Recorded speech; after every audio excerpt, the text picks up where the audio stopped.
Home to thousands of digital technology companies who are leaders in their fields, 21st Century Leeds is a true tech capital where big global businesses continue to invest in the talent at work right here.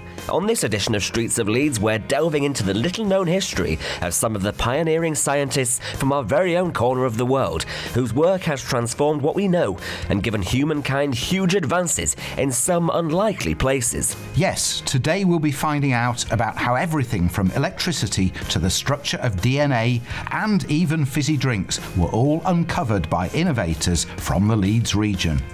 So come join me, Mark O'Brien, and historian Jonathan Strait as we take you for a ride round the streets of Leeds.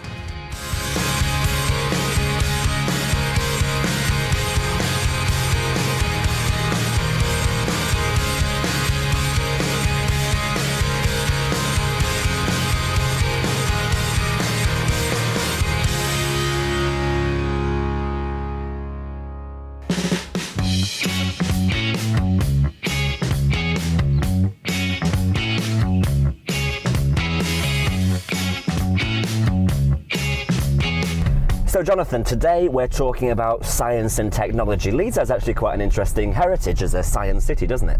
Well, it's got a great heritage, but there's also loads going on now in terms of tech businesses and tech startups in the city.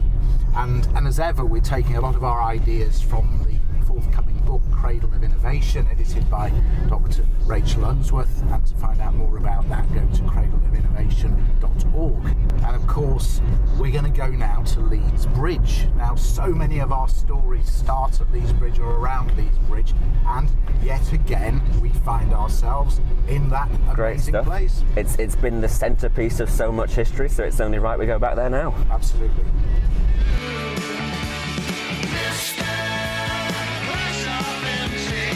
Leeds Bridge. We've been here before to talk about the first cloth market in Leeds that was held right here. We've been here before to talk about the first moving picture in the world that was made on this bridge. This bridge marks the terminus of the air and colder navigation, and before the development of major roads, this was the main way into the city.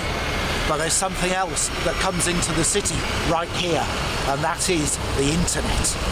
Now, AQL is of course not the only business right here in Leeds that's part of the city's great and growing digital scene.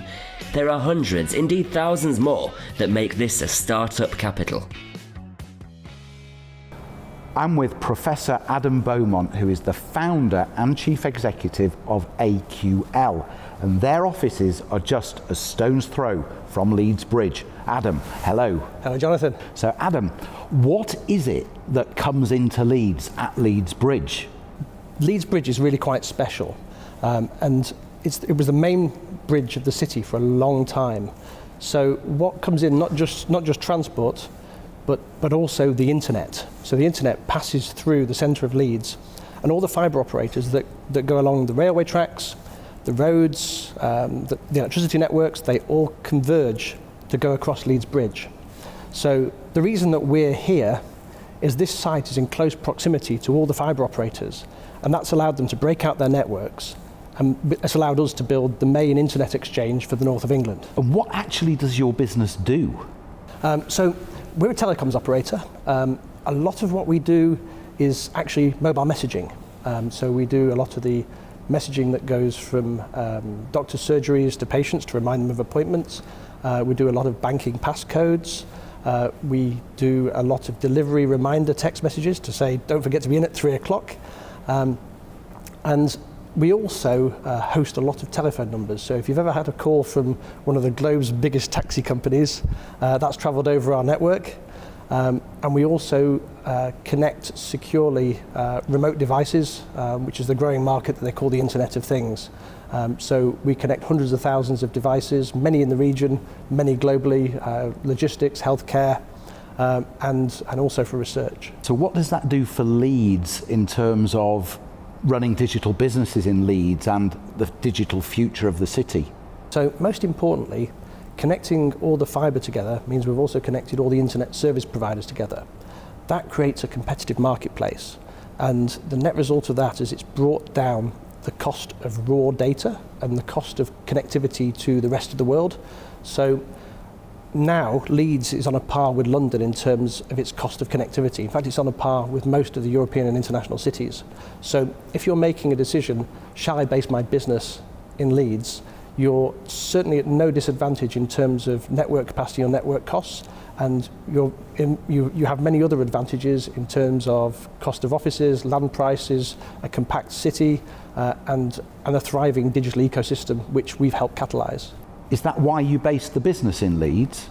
Well, we created that for ourselves, basically. So I grew up in Manchester. I came to Leeds to study, and I studied at the university and lectured at the university, so a stint of 9 years, and fell in love with Leeds. So I started the business AQL here. At the time, most of the connectivity had to be connected to from here through to London, through to the rest of the world. So what I wanted to do was actually put Leeds on the internet map and make it possible for a digital business to operate directly out of Leeds and connect directly to the rest of the world. So this container here now hosts the first internet exchange outside of London. We established that nearly 10 years ago, and that was ourselves and a couple of other regional internet service providers. Now it's a significant hub. Now, Adam, I've read that you say we should do something scary every day. What does that mean?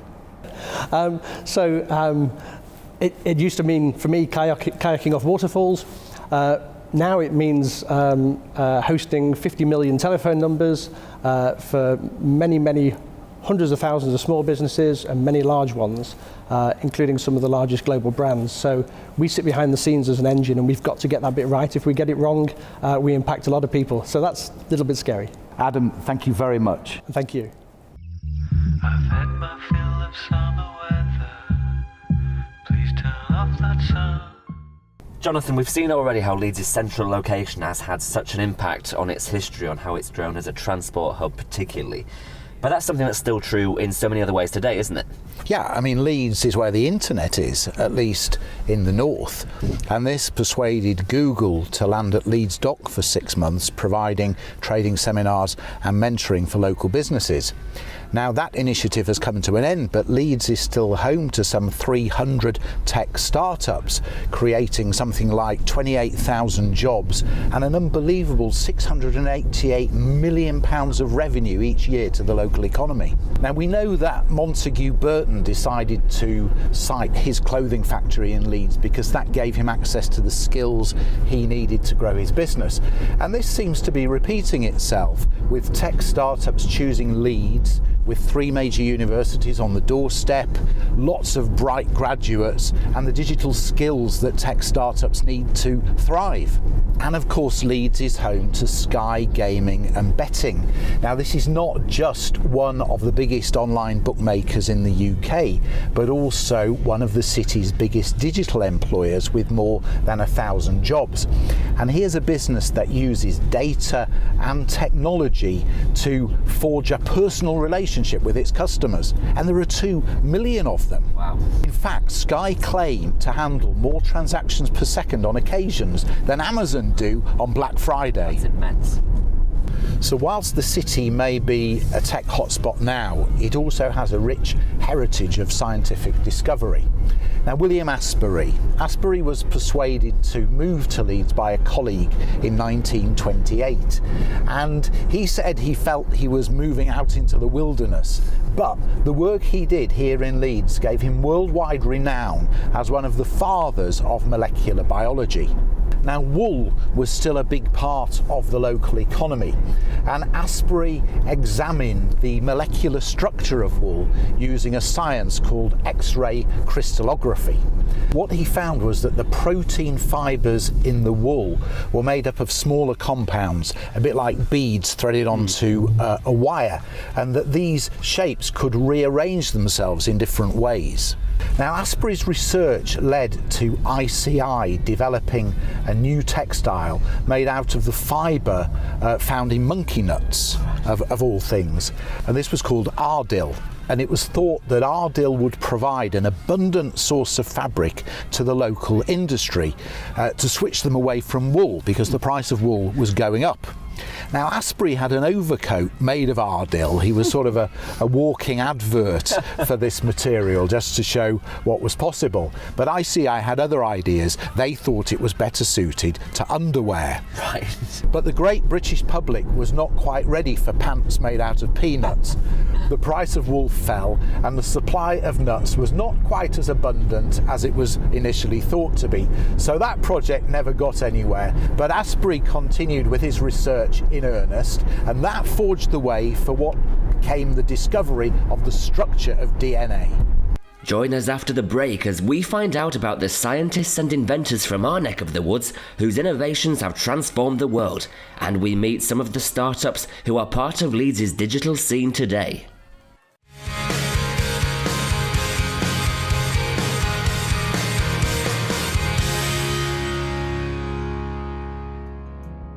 Before the break, we found out how Leeds' location at the heart of the country continues to be an essential part of how its story is unfolding to this day.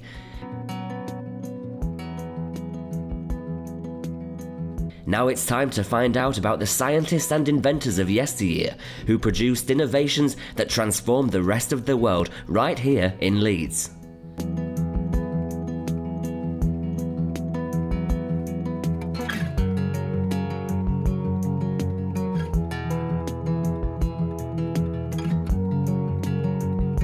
The building behind me is the ruins of New Hall in Middleton. And in the 17th century, this was home to William Gascoigne. Now, Gascoigne was born into a wealthy family, but he died at the Battle of Marston Moor near York, aged just 32. 6,000 people died in that battle, and they're all buried in a mass grave there, but enough of the gore. In his short life, Gascoigne made some amazing discoveries about optics and telescopes. He demonstrated how the eye casts an inverted image on the retina, and he also managed to calculate the angular diameter of the sun by projecting an image of it onto a screen through a telescope. But his most important discovery came about when a spider spun a web inside a telescope he was experimenting with. Gascoigne was amazed that both the web and the distant object were both in focus. He managed to measure the diameter of the sun, the moon, and all of the planets with remarkable accuracy, and he also solved one of the great astrological debates of the day. Copernicus had claimed that the Earth's orbit of the sun was round, whilst Kepler said that it was elliptical.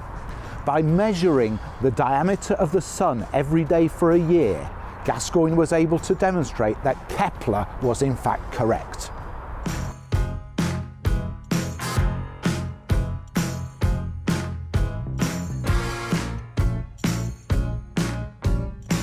Another great scientific innovator was Joseph Priestley. He was born just near Leeds. He became a minister in his later life at the Mill Hill Chapel, which is in the city centre, in 1767. But he was no ordinary minister.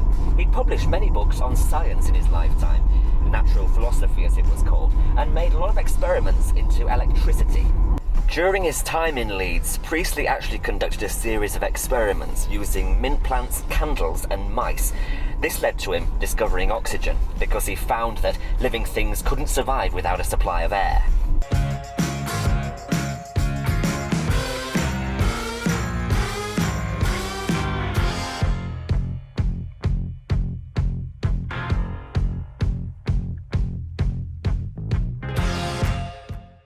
Priestley used to work out of his home laboratory, which was actually a room in his house on Marsh Lane. Now, this one time, he was working at the nearby Tetley's brewery, and he was doing some experiments by holding a jug of water over a vat of beer. He found the water infused with carbon dioxide interesting to drink, and published a paper about it titled "Impregnating Water with Fixed Air." Priestley was all about sharing his discoveries and inventions, and he called this soda water. A few years later, a German-born Swiss citizen called Johann Schwepp commercialised this process. His products came to be made by royal appointment to King William IV, and he made a fortune. To this day, the Schweppes brand continues worldwide.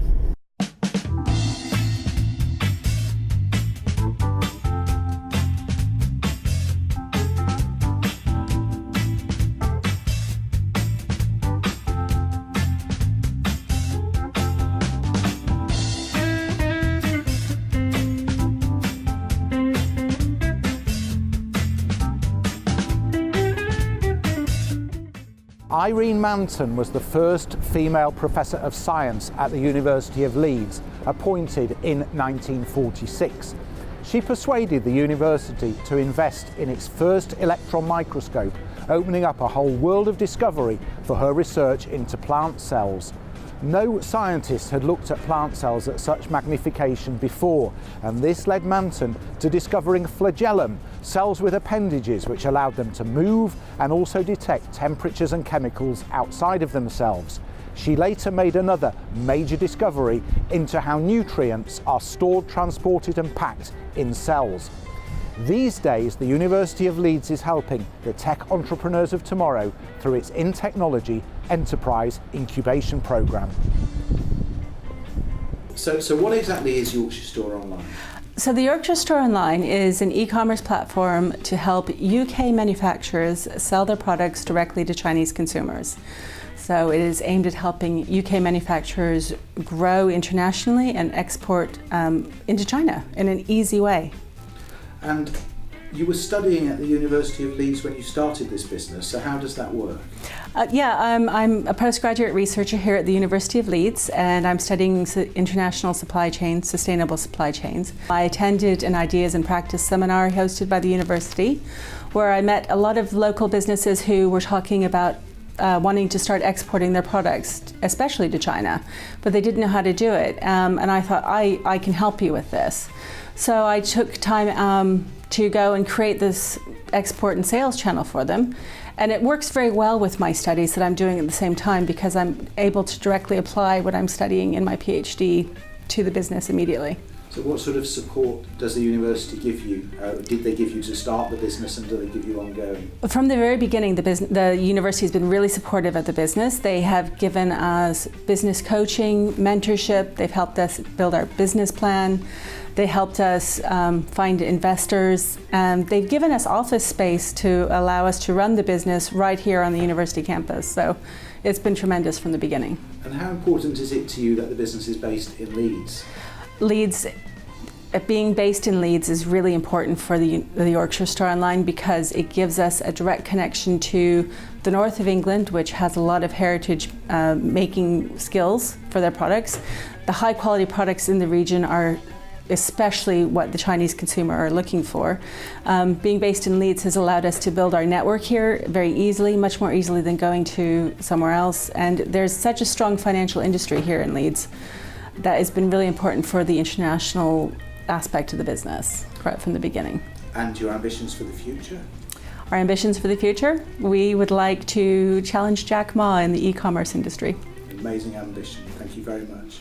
I'm with Owen Seabrook, who is the Managing Director of Seabrook Media. Now, Owen, what do Seabrook Media do? So we're a media production company producing photographs, videos and motion graphics for marketing purposes essentially. We also run a service that helps small brands learn how to become more confident with online marketing, and also supplies them with content in a sort of subscription package model. Okay, now you're still studying at the University of Leeds, but you have a business, so how does that work? Well, it's a juggling act, so obviously you've got essays, deadlines, that sort of thing, but you do have to factor in time for the business. Thankfully the uni does support that, so I've been able to manage both at the same time, thankfully. So did the university actually help you when you wanted to start the business? They did, yeah. So I had no business knowledge initially, and didn't really know what I was doing, and the team at the university were able to show me all the ropes and tell me the things that I needed to do in order to become an efficient business owner. Amazing. Now, how important do you think it is to you that the business is based in Leeds? For me, quite important. There's a lot of work to be done in Leeds in terms of photos and videos, because there's a lot of small enterprising businesses based here, and also it's convenient because it's quite central in the north, so all the neighbouring cities are accessible in case of work there. Brilliant. And what are your ambitions for the future? To continue on just bigger and better, and then growth, and then try to scale the business and be able to provide an honest service. And without the University of Leeds, do you think you'd be where you are today? Definitely not. Absolutely not. Thank you, Owen. Thank you very much. So this city has been home to many great famous scientists over the centuries whose work has led to all sorts of tremendous advances that have changed the world for the better. I mean, Leeds has a great scientific heritage, certainly, but the city continues to set the pace as home to many high-tech businesses which are thriving amongst a vibrant startup culture. Yes, indeed, and all sorts of innovations that are born right here in this city continue to connect people all over the world, and they're all part of the story of the streets of Leeds. Next time on the last edition in this series of Streets of Leeds, we find out about the many ways that Leeds has changed the world, as Jonathan visits the spot in Kirkgate Market where a world-famous high street brand was born, while I indulge my sweet tooth in one Leeds man's gelatinous invention.